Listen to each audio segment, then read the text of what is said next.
Olá pessoal, vamos mais uma vez aqui no nosso canal Mecânica Quântica, Ciência Cognitiva e Espiritualidade. Estamos aqui então fazendo uma abordagem, não uma reinterpretação, uma interpretação de uma linguagem atual, mais atualizada, já sobre de acordo com os conhecimentos de mecânica quântica e teoria cognitiva, o que seria a nossa espiritualidade ou a religião, né, a nossa tradição religiosa. Então nós vamos hoje recapitular a aula passada, mas abordando o tema o credo apostólico. Vocês vão perceber que o credo apostólico nada mais nada menos que é uma recapitulação, né, da constituição do homem e da reencarnação. Então a segunda aula hoje eu brinco na versão light porque tem duas versões do credo apostólico. Então o credo apostólico é um resumo simbólico do processo de encarnação e de redenção da humanidade segundo o misticismo judaico e cristão. Lembre-se que nesse modelo temos 7 corpos, né? Veja, o povo há 2-3 mil anos atrás tinham que descrever, né, a revelação de Deus ou a compreensão que eles tinham no linguajar da época deles. E qual eram as coisas imutáveis que tinham na Terra? A água, o gelo, a montanha, os planetas, o céu. Então ele usava essas palavras. Então, 3 espirituais, mais a mente concreta 4, e mais 3 onde atuamos na vida terrena ou vida mortal. Lembre-se que o credo apostólico também ele é respeitado por presbiterianos, ortodoxos e outros, tá certo? Então, que se funciona sempre do homem, né? Então, o homem, né, tem o Espírito Divino que representa no credo cristão, né, o Pai, né? O Espírito de vida, o Filho, o Cristo, o Espírito humano, a Jeová, o Espírito Santo, a mente abstrata. A mente, que seria a mente concreta, que é a mente coletiva. Corpo de desejos ou emoções, vida animal. Agora de novo, corpo de desejo e corpo vital são terminologia para descrever o conjunto de emoções, no caso do corpo de desejo, um conjunto de emoções, desejos, 7 pecados capitais, que respondem à vida orgânica animal segundo as filosofias orientais e o cristianismo esotérico. O corpo vital da vitalidade ou das funções vitais é a vida orgânica sobre a Terra. E o corpo físico seria representado pela Terra. Então a Terra teria os mesmos veículos do que o ser humano, porque nessa concepção, nessa descrição do universo, o homem foi feito à imagem e semelhança de Deus. Então nós vamos respeitar essa tradição e essa cultura. Ah, não, mas não vai assim. Não importa, não estou discutindo isso, eu estou discutindo o que está escrito lá e se isso pode ser visto do ponto de vista científico, ou seja, podemos criar uma linguagem comum. Se essa linguagem é universal, ela pode ser testada numa tese de doutorado lá na UFS, na USP, em Harvard, em Cambridge ou lá em Tel Aviv, e se pode ser testada. Estes 3 seriam o corpo físico, mais o corpo etérico. Quem seria o corpo etérico? São todas as funções orgânicas, interações químicas, sinapses cerebrais, a luz, a radiação eletromagnética que bombardeia o nosso corpo e tal. E aqui quando a gente fala em éter, a gente não fala o éter dos físicos, que era o meio material de propagação da luz. Falando aqui um éter, é um ente abstrato para representar todas essas funções. Finalmente, as emoções. Onde estariam as emoções no coração? São os glândulos, são as glândulas, é a pineal, não sei. A neurociência vai responder isso no futuro. Não há palavras para descrever essas divisões filosóficas. Elas foram criadas para descrever as principais funções humanas com linguajar de 3 a 4 mil anos atrás e foi preservada até hoje. Então ela tem um fundo de verdade e tem uma função. Veja, o povo judeu foi perseguido, mortos, tal, e eles preservaram isso até os dias de hoje. Então tem um princípio de validade. Indo atrás e para frente vocês podem entender o credo cristão. Era esse povo, naquela época, sem web, sem internet, sem física, sem mecânica quântica, que tinha que escrever essas coisas. Ah, mas foi uma revelação divina. Ah, óbvio. Então vamos supor que aquele cara que está ali conversando, ele tivesse recebido essa música. Mas não tinha piano, não tinha violino. Como que ele ia escrever essa música? Ele ia falecer e com ele o conhecimento. Ele tinha que passar para nós esse conhecimento com o linguajar que ele tinha, com papiro, com pedras, com hieróglifos e assim por diante. É o que ele dispunha naquela época. E veja, foi preservado até hoje. Mais de 4 mil anos.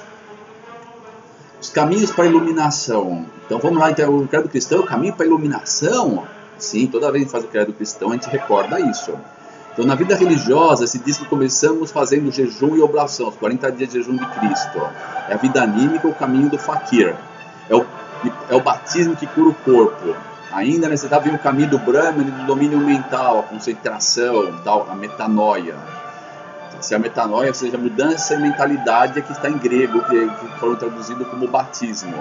Em seguida vinha a devoção ou adoração, que é a luz anímica do cristianismo esotérico, ou a iluminação do hinduísmo e budismo, Krishna. Pegue na vida de Siddhartha, leia um livro do Hermann Hesse. Finalmente vinha a comunhão com Deus ou contemplação, ou o poder anímico do cristianismo esotérico. Eu não saberia dizer o termo hinduísta ou budista para isso, não tive tempo para fazer essa pesquisa. Ou seja, é o caminho de imitação de Cristo, né? Tem até um livrinho que não é aquele livrinho lá. O credo apostólico começa nos recordando da tríplice trindade: Pai, Filho e Espírito Santo. Assim o credo começa com a descida do Espírito ao mundo. Creio em Deus Pai, Todo-Poderoso, Criador do céu, a mente e da terra, o corpo físico, o poder. Creio em Jesus Cristo, seu único Filho, nosso Senhor, o amor divino ou vida eterna, o qual foi concebido pela obra do Espírito Santo, mente abstrata.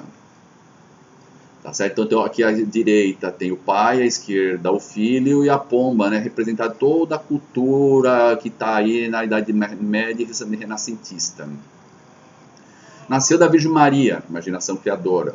Padeceu sob o poder do Pôncio Pilatos, personalidade formada pelos 5 sentidos. Foi crucificado, morto e sepultado. Encarnou e passou a viver a vida sensorial ou mortal iludido pelos 5 sentidos. E aqui termina a nossa vida normal, né? A maioria das nossas pessoas vivemos para comer, para beber, arrumamos um empreguinho, trabalhamos, falecemos e saímos do cenário da vida terrena. Ressurgiu dos mortos ao 3º dia. Primeiro dia, após a vida anímica, João Batista, o Espírito Santo, batismo. Segundo dia, vida anímica, iluminação, amor de Cristo. Terceiro dia, ressurreição para a vida eterna, volta ao Pai, o poder anímico. Subiu ao céu, conquistou a mente abstrata. Está sentado à direita de Deus Pai Todo-Poderoso, de onde há de julgar os vivos e os mortos. Os mortos são os pecados e os vivos são as virtudes que formarão a alma ou a nova Jerusalém que desce do céu. Então, já estou definindo um linguajar comum do Apocalipse para a gente poder depois não se recordar isso. O cineasta ilustrou isso colocando um grilo falante, um anjo bom contra o mal na cabeça de certos personagens. Creio no Espírito Santo, na lei e nos profetas, na Bíblia, na Santa Igreja Universal, na mente e no subconsciente coletivo que formam as egrégoras ou igreja é egrégora. Na comunhão dos santos, que os espíritos, libertados da vida mortal e conquistaram a vida eterna, formam uma corrente consciente em todos os planos. Na remissão dos pecados, que todos que fizeram o batismo, metanoia, mudança de mentalidade, conhecerão a Cristo e obterão o domínio mental ou do céu, parábola dos trabalhadores da última hora. Na ressurreição da carne, que é nesta vida mortal que custaremos direito a entrar no reino do céu, o domínio mental, na vida eterna, ou seja, na vida espiritual. Ou seja, o credo cristão é um resumo da Bíblia e dos Evangelhos. O que trata a Bíblia e o Evangelho? A ressurreição de Cristo. E nós somos filhos de Deus, criados à sua imagem e semelhança. Se Deus é tríplice, tem uma manifestação tríplice, tá certo? Pai, Filho e Espírito Santo, provavelmente nós temos, né? Hoje não temos aí a criação artística, as construções de foguetes, o raciocínio abstrato, definição de entropia, o universo em 10, 12 dimensões.